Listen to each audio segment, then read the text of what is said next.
राधे राधे। मैं सी Ajay Kumar, founder trustee गोदान foundation.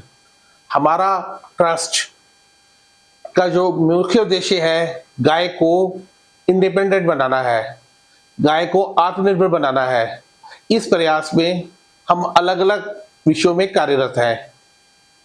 हमारा ये मानना है, गाय आत्मनिर्भर तब बनेगी जब गाय कल्चर में आएगी और गाय के प्रोडक्ट अलग अलग जगह पे पब्लिक एट लार्ज यूज होंगे। इस प्रयास में हमने कुछ समय पहले गोकाश पर काम किया था।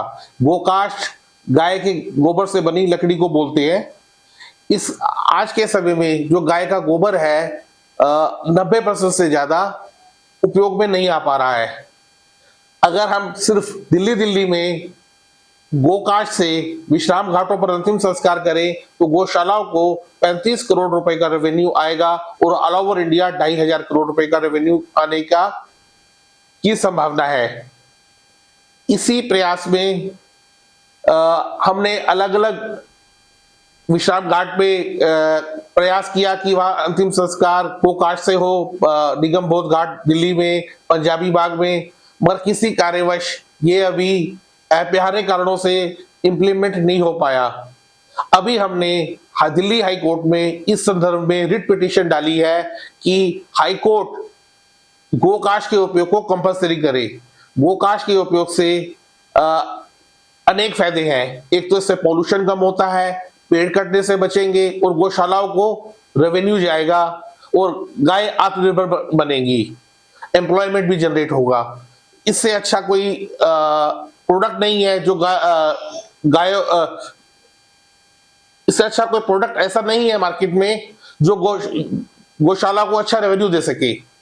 जहां तक दूध और घी का सवाल है, उससे लोग ऑलरेडी परिचित हैं।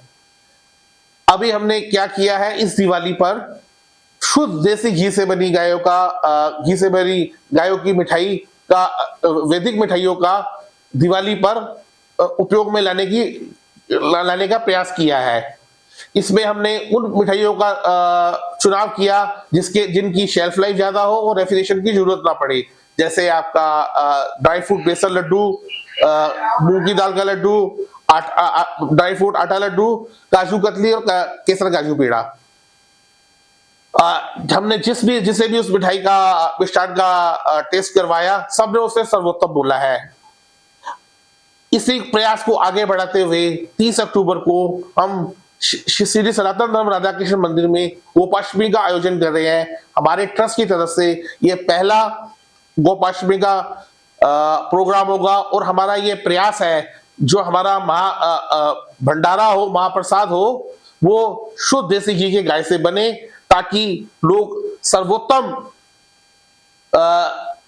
स्वाद ले सके और उन्हें ये एहसास हो पाए कि जो गाय को इंडिपेंडेंट बनाने के लिए 30 अक्टूबर कल वीरवार को हम गोपाष्टमी के दिन श्री सनातन धर्म राधा कृष्ण मंदिर में एक भव्य गोपाष्टमी प्रोग्राम का आयोजन कर रहे हैं, जिसमें संगीत में प्रोग्राम होगा। गाय का दर्शन सुबह 5:30 बजे से शुरू होगा, 9 बजे से 1:30 बजे तक लेके सत्संग और कीर्तन होगा। उसके बाद भंडारा होगा। हमारा ये प्रयास है, वो जो भंडारा है वो सर्वोत्तम हो और शुद्ध देसी गाय के घी से ही बनाया जाए। और जो गाय का दर्शन है इसके बाद शाम तक चलेगा। धन्यवाद। ऐसा है, जब हमने व्यापक रूप से सोचा कि गाय को इंडिपेंडेंट कैसे बनाया जाए, तो हमें यह समझ में आया जो गाय का शुद्ध देसी घी है वो सर्वोत्तम है। मगर ये जान के निराशा हुई, अगर आप हिंदुस्तान में किसी 5 स्टार होटल में जाएं, 3 स्टार होटल में जाएं या किसी मिष्ठान भंडार में जाएं, वहां कोई भी प्रोडक्ट देसी गाय के घी का नहीं मिलता। हमने बीच में मिष्ठान भंडारों से बात की, क्यों नहीं ये प्रोडक्ट लाना चाहिए, पर ये बात उनकी समझ में नहीं आई। तो हमने ये सोचा कि ये प्रयास हम खुद ही करते हैं, तो हमने ये प्रोडक्ट, वैदिक मिठाई का प्रोडक्ट लॉन्च किया। समय पर कब कार्यक्रम करते रहेंगे ऐसे? ये हमारा पहला कार्यक्रम है और मैं ऐसा उम्मीद करता हूँ हम इसे व्यापक रूप से आगे भी करते रहेंगे, रेगुलर करते रहेंगे। गौरक्षा के लेकर और क्या क्या है आपकी योजना? देखिए, गौरक्षा के संदर्भ में बहुत कुछ कहा जा सकता है। हम अभी स्मॉल स्केल पर है, हमारी टीम भी छोटी है, मगर हमारा उद्देश्य बहुत नोबल है। हम कोशिश कर रहे हैं कि गाय को इंडिपेंडेंट बनाया जाए, कल्चर में बनाया जाए और गौदान का कंसेप्ट दोबारा हो। पहले क्या होता था, कोई भी पूजा होती थी तो गाय के प्रोडक्ट का यूज होता था, उस जगह को गाय के गोबर से लीपा जाता था, गोमूत्र का सेवन कराया जाता था। ये सब अब मिसिंग हो गया है। मतलब जो पुरानी संस्कृति को फिर के पुनः जीवित करना। हाँ, एटलीस्ट पुरानी संस्कृति जो गो से गाय के संबंध में है उसे फिर से लाया जाए। जब हम एक विकसित इकोनॉमी की बात करते हैं, $5 बिलियन इकोनॉमी, $1 ट्रिलियन इकोनॉमी की बात करते हैं, तो जैसे हमारा स्वर्णकाल था कि भारत सोने की चिड़िया था, तो अगर आज हम फिर 5 ट्रिलियन इकोनॉमी की बात करते हैं तो हमें, मेरा ये मानना है, अगर गाय की दशा सुधरेगी तो ही हमारी इकोनॉमी आगे बढ़ पाएगी।